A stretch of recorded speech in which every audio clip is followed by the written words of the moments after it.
What up? It's your boy T-Bone Reaction. Today is Wrestling Wednesday. We'll kick things off with Wrestling with Andy as we check out the different eras of wrestling. So last week, we check out the New Generation era as well too. So now we're going to check out the Attitude Era. But like I said before that, we check out the New Generation era where around that time some of the big stars stepped away from WWE to other promotions like WCW, such as Hulk Hogan, Macho Man, and many others. After the steroid scandal hit WWF pretty hard, and some new faces of wrestler became the forefront. But instead of focus on the physiques and present, more so on the wrestling skills, such as like Bret the Hitman Hart, Shawn Michaels, and many others. Mothers, including some who were still large and light, but enough to make the carry the air to air, that carry the New Generation air, which was Razor Ramon and Diesel. But around that time, WWE was a little out of touch, as when the middle of the nights hit, it was a lot of edge and stuff and all as well too. And with the likes of ECW on a rise, and as well as NWO rise was one thing. WWE seem out of touch with their gimmicky skills, with the cartoonists and occupational gimmicks during around the time as well too. And would make things worse, two of their biggest stars of the New Generation would jump ship to WCW, which was none other than Scott Hall's best known as Razor Ramon and Kevin Nash versus Diesel, and they will take things to another level by starting a new war with another former WWF superstar, Hulk Hogan, as well too, bringing the edges now more to WCW. But so with that, the Vince McMahon WWE had enough and decided to take a general shift though as well too. Take a shift in their product as well too though, from changing the face of the company from the heroic Bret Hart to the brass badass persona of Stone Cold Steve Austin with the double turn as well too, turning Bret Hart from a beloved hero to a hated villain who was against the USA, from the foul mouth the villain of Stone Cold to the beloved anti-hero, beloved and relatable anti-hero, as well as many others getting started, such as two new dudes would add to showing they being against the authority, as well as a charismatic superstar who first started as a hated hero to beloved, to a hated villain to beloved charismatic people's champion, as well as other, and that's what leading to the infamous Attitude Era, aka the next boom period where wrestling was go along with the times of being edgy and hardcore, as well as no holds bar as well too. So we're gonna take a look at the history of the Attitude Era that culminated a lot of superstars from the New Generation to stars who would later become the leader of the Attitude Era, as well as a prominent member of the Ruthless Aggression Era later on, but as well as the resurgence of women wrestling. As the time where Generation Wrestling, there was very little women wrestlers as well too, but it would hit another blueprint with the Divas area. So without further ado, let's check out the story behind the infamous Attitude Era. Let's get it. There have been plenty of popular time periods for wrestling over the decades, from the early TV boom of the 1950s territory scene to the Hulkamania-soaked heights of the 80s, all the way to the modern-day Renaissance. But of them all, perhaps none represented a bigger period of mainstream interest for the industry than the Attitude Era. What made this time period so special and so talked about even to this day? Well, that's exactly what we're going to be looking at right now. It begins... Well, in truth, there's a debate about where the Attitude Era actually starts. with some going as far back as the introduction of Goldust Goldust as being the origin point. But while that may have been a very still a early spark generation. for what was to come later, as would Steve Austin's famous King of the Ring Yeah, that's true. We had so many. It's always been debatable when it started, and we had so many teasers for the would-be Attitude Era as well too. victory in June 1996, those moments still very much happened during the time of the New Generation era, a period where WWF was struggling more than it ever had. Why was this? Well, after the heights of the golden era during the 80s, Vince McMahon's promotion had hit some hard times as a combination of the steroid trial and the loss of most of their big stars led to a serious downturn in public interest. And what the promotion were doing to combat this back then certainly wasn't winning anyone back, as even in the mid-90s, the Wrestlers with Jobs era felt more than a little passé. And it only felt even more passé once WCW exploded in popularity with the NWO angle in 1996. On top of that, when compared to what ECW, the real game changer of 90s wrestling, was doing over in Philadelphia around that same time, WWF was in danger of becoming uncool as the rest of the industry passed it by. So what they needed then was a shakeup. And that shakeup would finally begin showing itself in late Shake things 1996 as people like Vince was looking like a Mick Foley. Vince Russo were brought into the fold. What was Vince Russo's intention for the company's creative direction going forward? Well, he wanted to ape the success of trash TV successes of the time, like Jerry Springer, in the process Very little stuff. Very little things Vince Russo did okay with. as creating a wrestling show in which it would be impossible to look away on account of there always being something wild happening at any given moment. And the early ideas he pitched to Vince McMahon here would soon see him be elevated to the level of head writer along with his partner Ed Ferrara. Yes, things were now changing fast within the halls of WWF, Yep. and this would lead us to 1997, a crucial year for WWF, as it was the year in which, by many people's estimates, the Attitude Era got going. After all, it was here that Raw underwent a visual change, one which would remain consistent for decades thereafter. And it was also here that a lot more reality started being injected into the show on a regular basis. Take the Bret Hart-Shawn Michaels feud, for example, a genuine rivalry between two performers who had started out as friends, but who had ended up becoming bitter enemies as legitimate heat was allowed to boil over to the point that it started spilling out onto TV. Backstage fights, on-screen verbal battles, and even accusations being thrown around about people having affairs. It all got very bitter very quickly, and as the weeks and months progressed and WWF struggled to get them in the ring together for an actual match, it all made for hugely engrossing TV. Even if you didn't know what was happening between the pair behind the scenes, there was enough anger in their on-screen segments to where you could just tell this was more than just a wrestling angle. And while that was playing itself out, other things would also be heralding a new era in WWF, things like the rise of Stone Cold Steve Austin. Why was this so important? Well, after years of pushing more traditional baby faces on top, Vince McMahon suddenly struck gold with the anti-hero antics of the Rattlesnake, as he perfectly represented the new direction pop culture was moving in with shows like South Park and music like Eminem. Seriously, Austin's babyface turn at WrestleMania 13 during his submission match against Bret Hart is cited by many to this day as the true start point of the Attitude Era, as after that, things really felt different.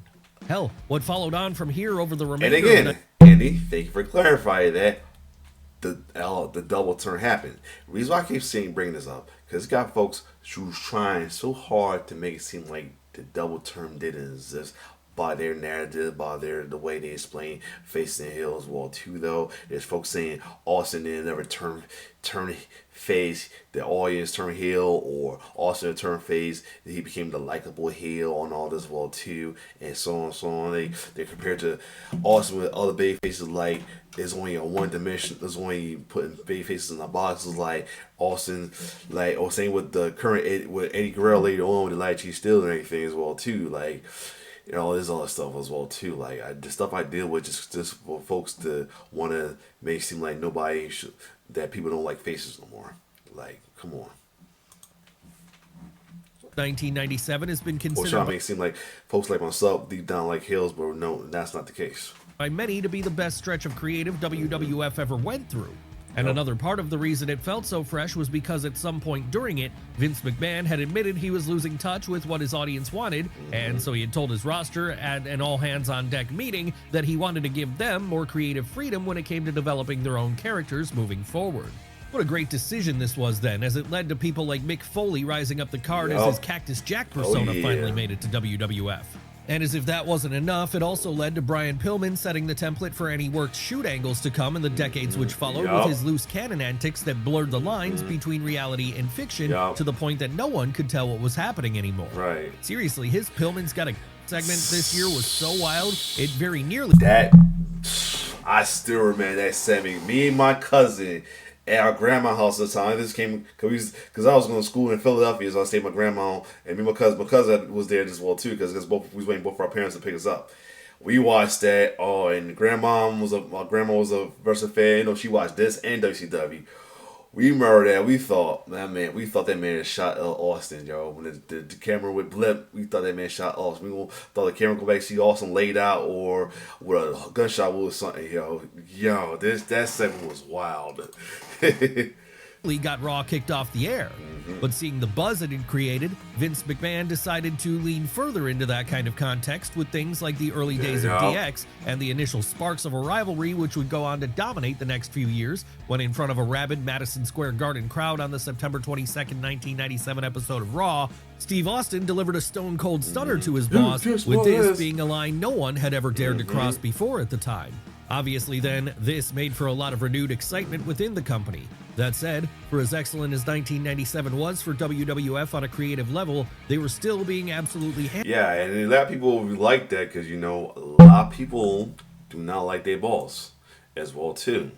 And for a while, these wrestling majority of the time were making their boss seem like they were always the hero, the authority that we must listen to and all as well too. Though while some was likable, like Gorilla Monsoon at the time as well too. The whole thing with Vince, Vince with the time, we know unless you follow the heavy, he was old enough. As kids, we thought Vince McMahon was just a commentator as well too. Now I know he's the head. That we was wondering why. I guess explain when we realized who he was. Explain why he felt the way he felt doing commentary with certain action, like when Vader hit multiple Veribon on Gorilla Monsoon. He was chewing this man up on commentary and up to his face when he got there. He was like, damn, I thought he was just being a babyface because he was the time to play babyface commentator at the time as well too, surprisingly. Not knowing the reason why he did it because he was the boss. Anyway, but he just kept going. hammered in TV ratings by because in same with WCW, Eric Bischoff was on commentary as well too, and was the babyface commentator as well too. Till the with the whole thing with the WO, and then for Ravelli, he was the man behind it. EW, as Nitro's success only continued to grow with the popularity of the New World Order angle. And that almost led to the entire ship sinking, as it was in the autumn of this year that Raw was officially canceled by the USA Network. Or at least it was decided the show would be pulled from the air once their current deal was over a few months later, with this basically meaning that Vince McMahon's promotion was dead in the water, as no TV meant no national exposure anymore. And this was way before a point where wrestling was such a valuable property Raw would have been guaranteed to find a home somewhere else. But then something happened. After WWF started getting more money coming in after raising the prices of their in-your-house pay-per-views, the boss suddenly found that he could afford to pay Bret. And that's probably when they started giving the in-your-house their individual titles, and that's where, some of these titles that's outside the Big Four came from as well too down the line. Hart's contract again, the contract he'd told him mere months before that he could no longer honor on account of financial difficulties. The only problem, during the intervening time, the Hitman had made a deal with WCW to jump over there. And what's more, he was still the WWF champion, meaning Vince McMahon would now have to hotshot the belt off of him before he left. Yes, what was about to come was the infamous Montreal Screwjob, a story too big to go into here, but one in which the bullet points were basically that Bret Hart and Shawn Michaels' shoot rivalry led to the Hitman getting screwed out of the WWF title for real on live pay-per-view at the Survivor Series, all under the instructions of Vince McMahon himself. Obviously, then, this turned the boss into the biggest villain in the industry overnight, something which could have served as a fatal blow for the promotion, but which ended up working out great for them in the end when he decided to lean into this perception and make a top heel out of himself. Yep. And that, combined with the continued rise of Steve Austin up the card, as well as Shawn Michaels' never-ending pushing of the boundaries of good taste with D-Generation X, created a situation where WWF started gaining momentum again. And here's why I always say about this version of DX though as well too. I low-key feel they was more tweeners than heels, but at the time the term tweener wasn't well known until WCW with the Filthy Animals and all that as well too. That's the thing with that though, because I don't think the term was even used. So it was like kind of used with the Filthy. I don't know it was used on screen because I ain't watched WCW as heavy, but it was like notable in like stories behind them that they was like considered their first ever tweeners, or first wrestlers or whatever to use the term tweeners because they had probably had tweeners in a while, like Austin the way before the double turn, and then forget my other wrestlers in the past as well too, but they was like definitely because the reason why I came to the conclusion one.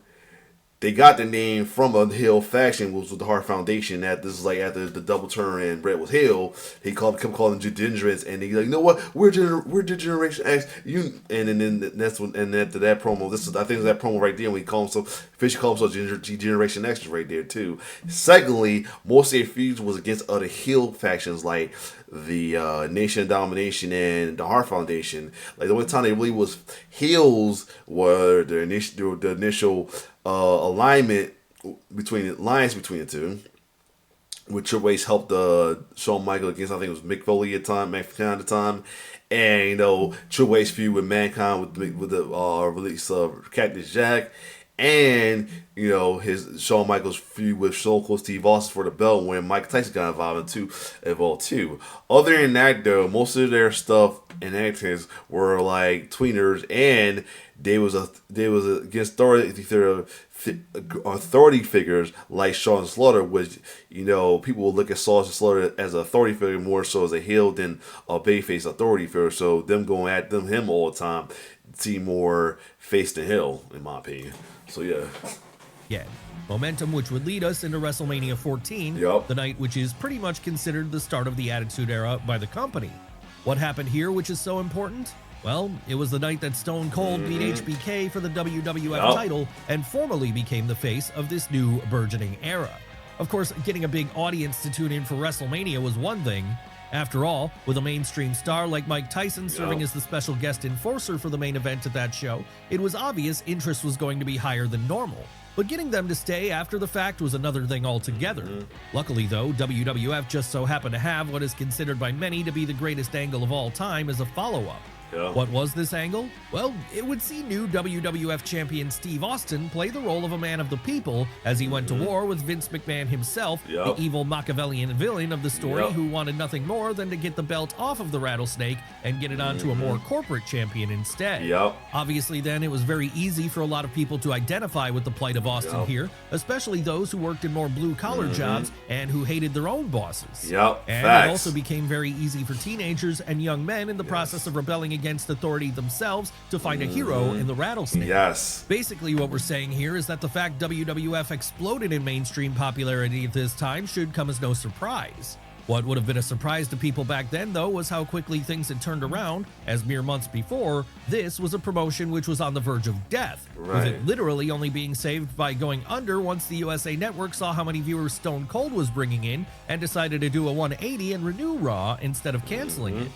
Of course, it wasn't just Steve Austin's constant battles with Vince McMahon and the hand-picked challengers the boss would throw at his champion, which was drawing new fans in here. No, it was also things like the excellent brother versus brother feud between The Undertaker and Kane, with this being a slow burn storyline which had started off early on in 1997 and which was still peaking as 1998 got into full swing. And also this was like the breakout, surprisingly, the more breakout for Undertaker. I mean, Undertaker was like a dominant force forever and well known, but he really then became more of a breakout until this feud as well too.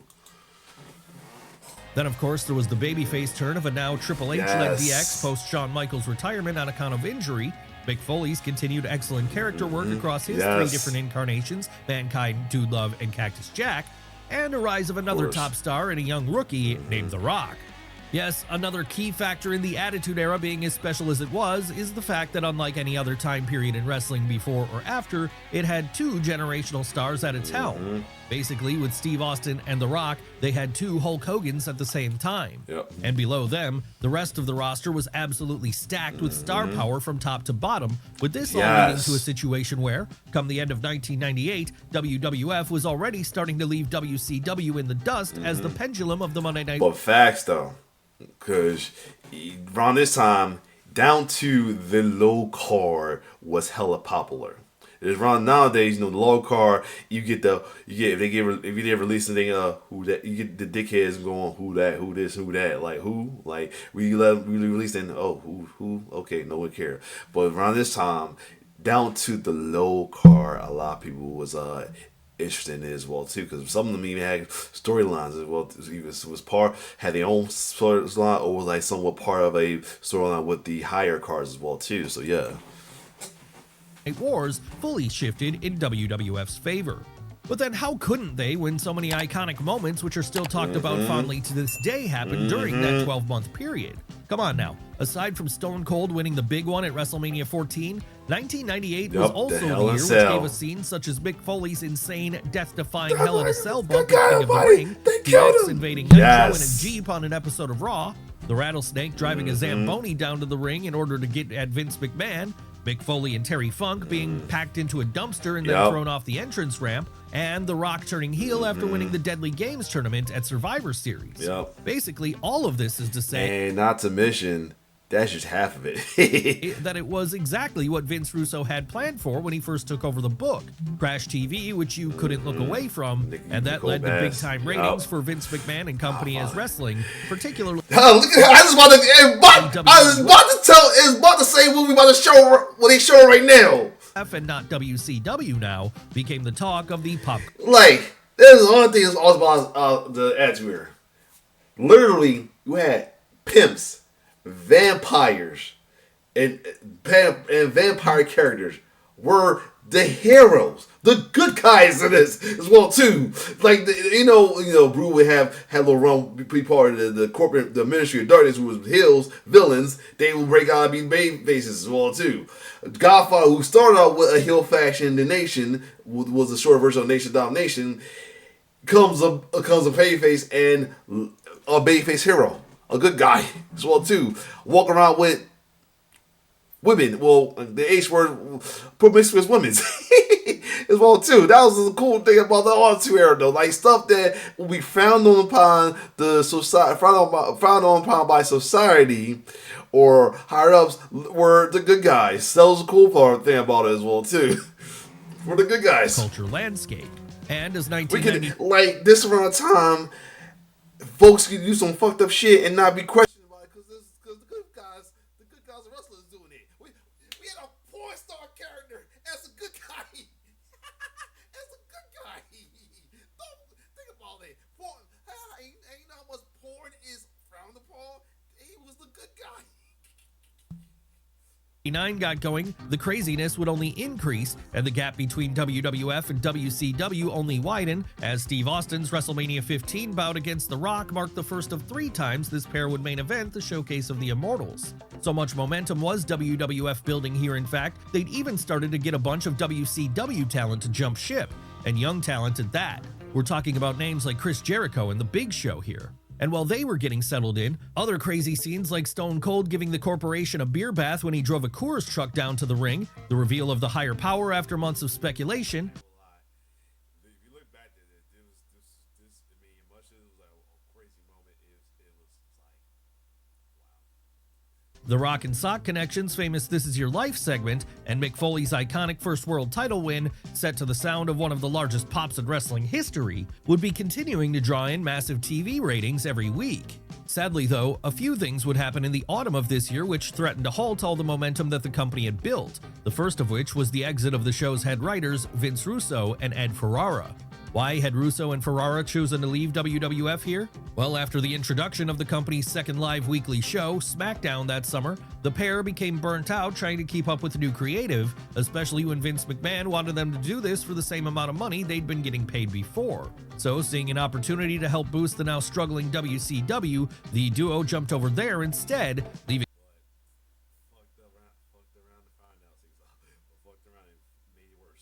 the WWF rudderless for a short time. But that wasn't the only issue WWF was going through back then. No, they were also having to deal with the exit of their top star for the foreseeable future. What happened here? Well, after a serious neck injury he'd picked up in the summer of 1997 had never been allowed to heal properly, Steve Austin suddenly hit a wall in terms of being able to perform, with this leaving him with no choice but to get neck fusion surgery, something which would put him on the shelf for the next year. As you would expect then, these two things combined could have struck a critical blow to WWF. Hell, Austin leaving alone could have been a fatal strike. After all, the company was already starting to get some pushback on account of things like the increased edginess of the product, as well as the passing of Owen Hart in May of 1999. Luckily though, they had another ace waiting right there in Dwayne Johnson. And so it was that, as Triple H was elevated to the status of top heel, The Rock would slip into the role of top babyface, with this leading to them spending much of 2000 feuding with one another over the WWF title. What was happening aside from that which made 2000 another year many consider to be the greatest in WWE's history? Well, an influx of new talent brought the work rate, something which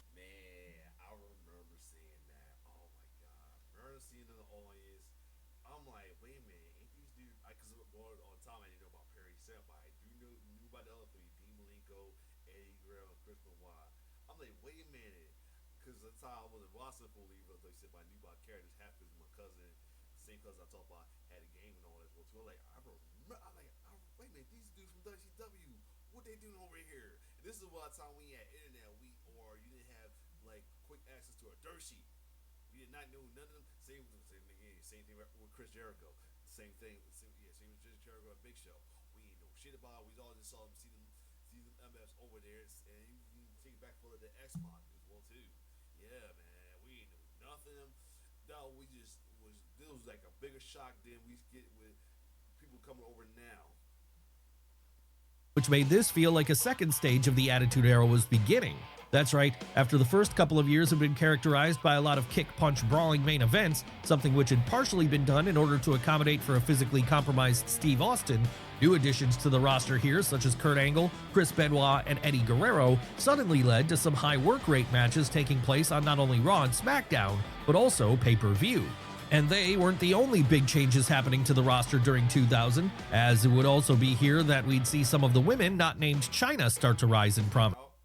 That's true though too. Right at the time, we was they had a Diva era. It wasn't like It was like when first it was like the Diva era. Then you had Chyna, who was be the first women to get the Intercontinental Championship.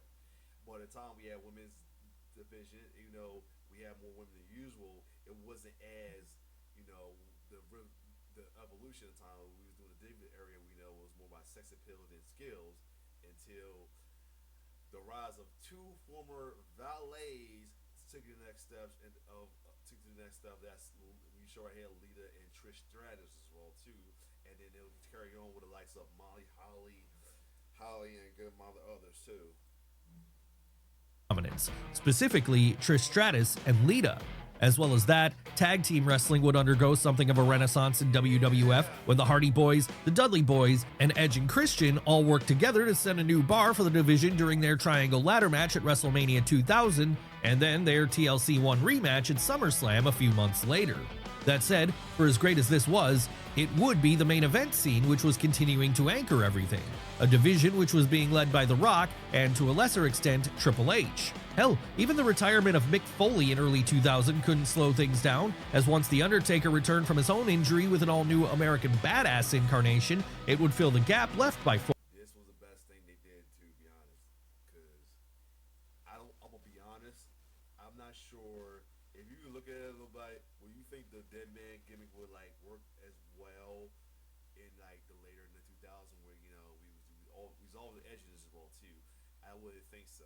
That's why that's why a lot of the rest of the ministry was like slowly depleting as well too, like Viscera and Midian and all as well too. And then the Backlash was switched to the APA thing with being a protective service and before being health hitchmen's to uh, protective service as well too.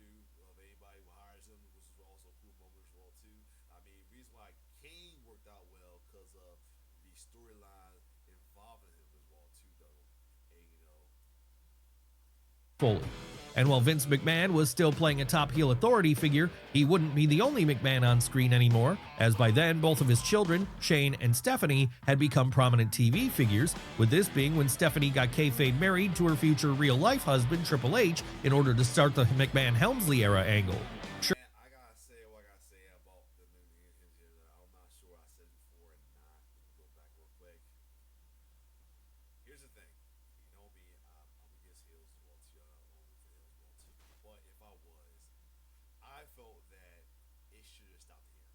It should have stopped to Liberty. I mean, hell, even at least stop that Shane. When they brought Vince in as the part of it, in my opinion, it defeated the purpose. I get it, time they wanted to put, because for a minute Vince was a face again, and then but time, I guess they wanted a villain heel boss Vince McMahon again, but at the same time, it defeated the purpose. Maybe you could have had a boss Vince, what I guess the time you had the two brands, it was just two shows with a two brand. Because I would say maybe you could have Vince McMahon as a villain, but outside no, but deal with another storyline besides this. But them adding Vince back to the fold defeat the purpose. Because I say this around time Triple H brought back DX, and all DX main purpose was being anti-authority as well too. And the reason why I was good at that time, the Bixby held this time because the authority figure Vince McMahon was a babyface time as well too. And part of it was because the whole thing of Triple H taking over. And then another conflicted dilemma right here. The reason why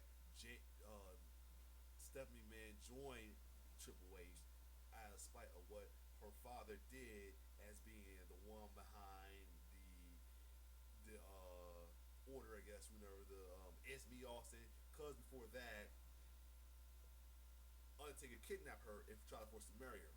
So finding that her father's behind that, she brought that as a reason why she joined Triple H, which I said is a conflicted dilemma because at the time when that happened, when she joined Triple H, McMahon became the babyface, and that made Stephanie heel, but she had a reason, so it kind of makes things a little like you supposed to boo the heel and all of that, but at the same time they say something that make you against the person supposed to be a face though, so push little fans like us in the dilemma, or then you got dickhead the so-called a-hole fans, the rebellious fan who were like, oh, the heels are right, change is justified. I mean, we're definitely doing right now with the situation with Drew versus Cody Rhodes, and then Kalani Jordan Hill little promo did as well too. So we ain't gonna we gonna hear the end of that from the rebellious fans.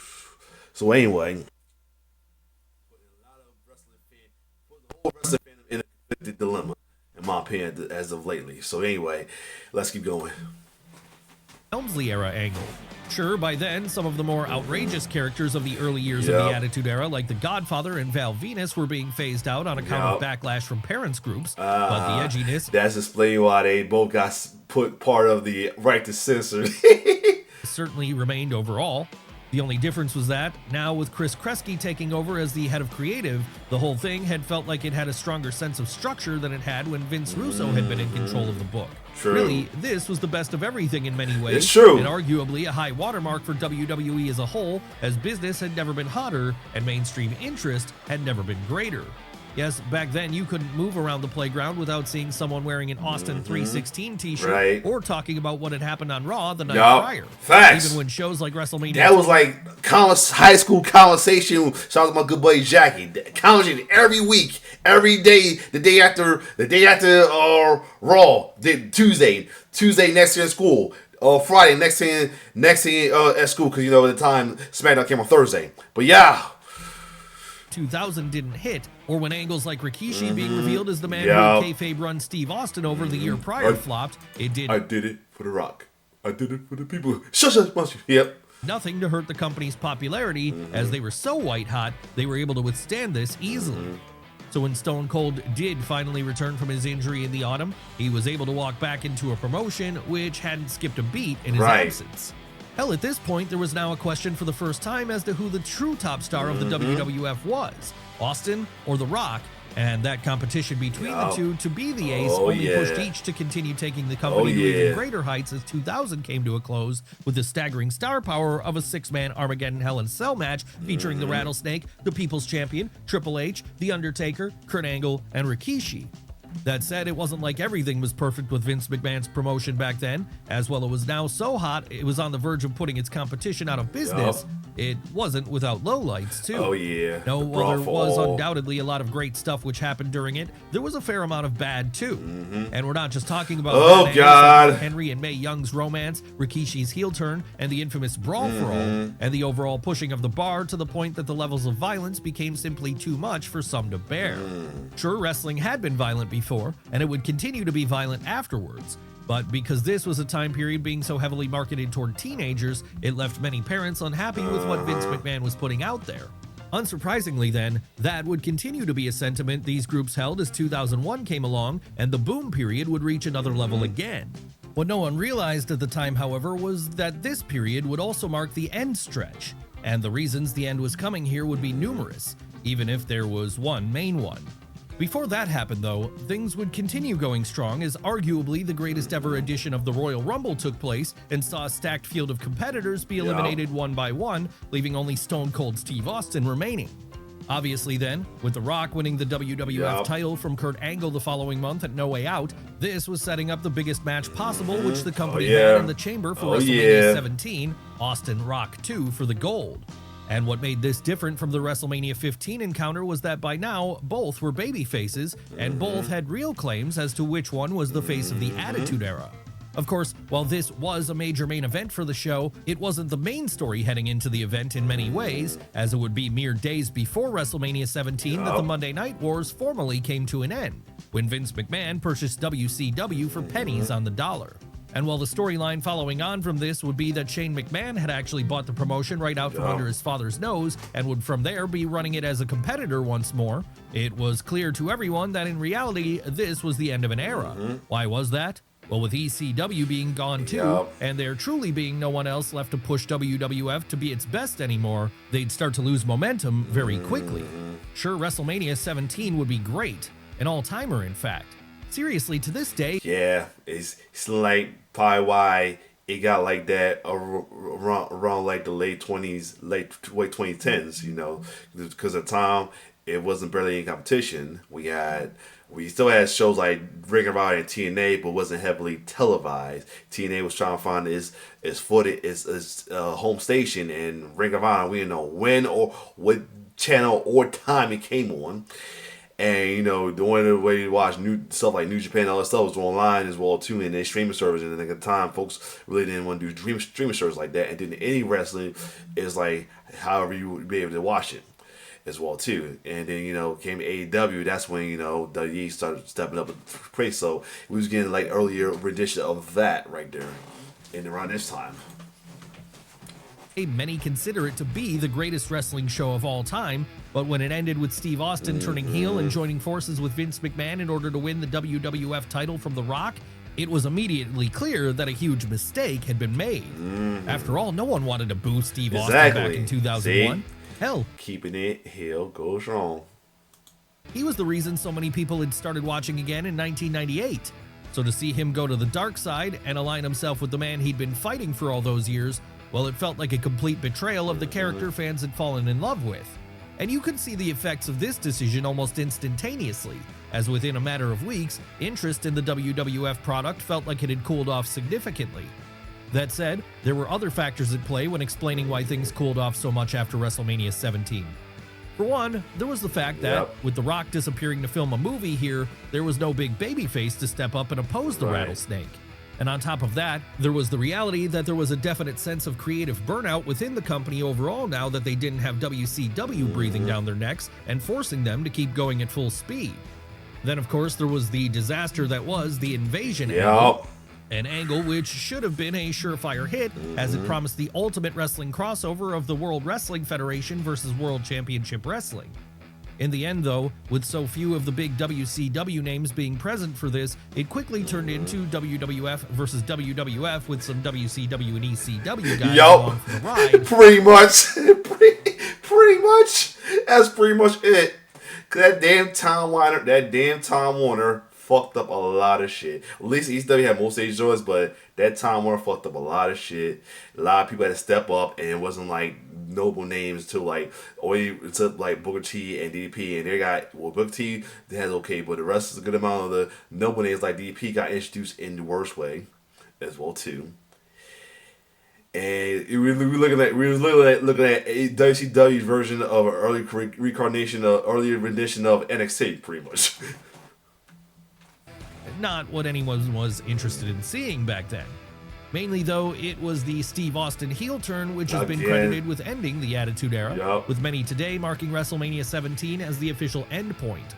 And in a way that's fitting, as if things started with Stone Cold's rise, then it only made sense and should close out with his fall. Ultimately, though, it's the fact this has never been recreated again in the years since which has made the myth of the Attitude Era so strong, as today it feels like such a unicorn. Hell, the only other period in WWE's history which it can be compared to is the golden era of the 80s.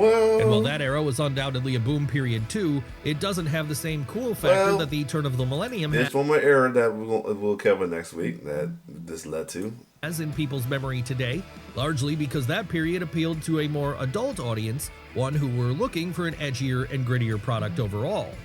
Yes, there were a lot of elements which came together to make the Attitude Era special, with the Austin versus McMahon angle probably being the key factor, which is likely why so many people stopped watching the second these two enemies joined forces.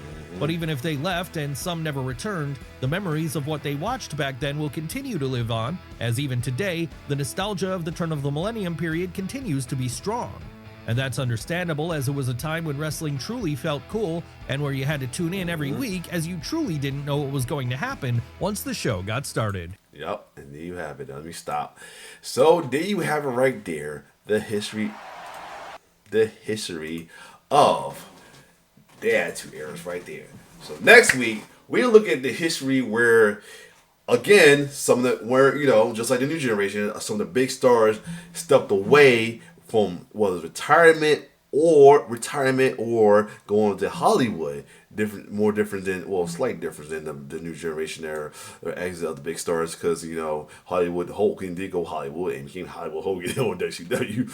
But this time, when making new stars, it made more good than the new generation area as well too, as a couple of big four members, along with some folks from the Attitude Era, make a bigger name than stuff they did in the Attitude Era. For new faces will come from one of the development territory and become the big faces. Each have the terms of being the face of the companies as well too, as well as being the top heel of the company.